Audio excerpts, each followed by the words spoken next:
Jordy, Culotta, and Hunt Palmer, senior writer of Bayou Bengals Insider.com, reporting for 104.5 ESPN Baton Rouge and Louisiana Daily. All right, Hunt, this is the one everybody's circled since the summertime, or since January 9th. Alabama's rolling into Baton Rouge Saturday night, November 3rd. Offensively for the Tigers, no dual threat quarterback, no opportunity to stretch you out with the option game this season. What's the plan for LSU offensively to attack this Tide defense? Well, it's tough to attack this Crimson Tide defense. Nobody's done it effectively for a long time. It's just tough to do.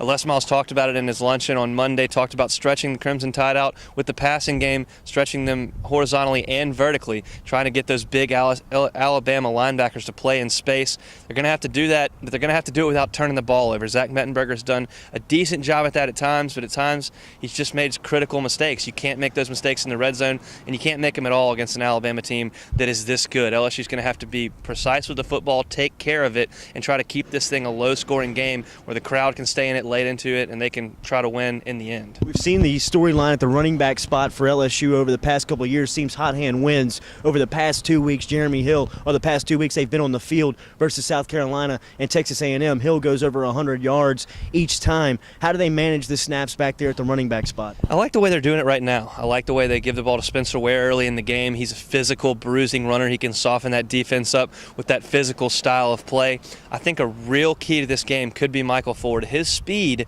has been able to get to the corner on just about every team LSU's played this year. Alabama's got a great defense, but speed is a little bit lacking. They're a big physical team. They run that 3-4 set. They have big linebackers. Ford can get to the edge at times. I don't think it's going to be with the option, maybe with some tosses, maybe with some screens. I think they like to get him in the game. Then obviously you've seen Jeremy Hill the last couple of weeks. He's the finisher. He can come in with some fresh legs. He's got the vision, the speed, the power to break a big run, and that's the kind of thing that they've been doing the last couple of weeks. I like using all the running backs, but obviously I like Hill in the end. Defensively for the Tigers last season at this time, it was put the ball in A.J. McCarron's hand and make him beat you. Don't let Trent Richardson beat you. Now, McCarron comes out in the national championship game. Since that game, he's been probably one of the best players in the country up to this point. For LSU defensively, how do you approach the contest Saturday night? Look, A.J. McCarron's got a great offensive line, great running backs, great wide receivers, but he's playing great. You have to give him some credit.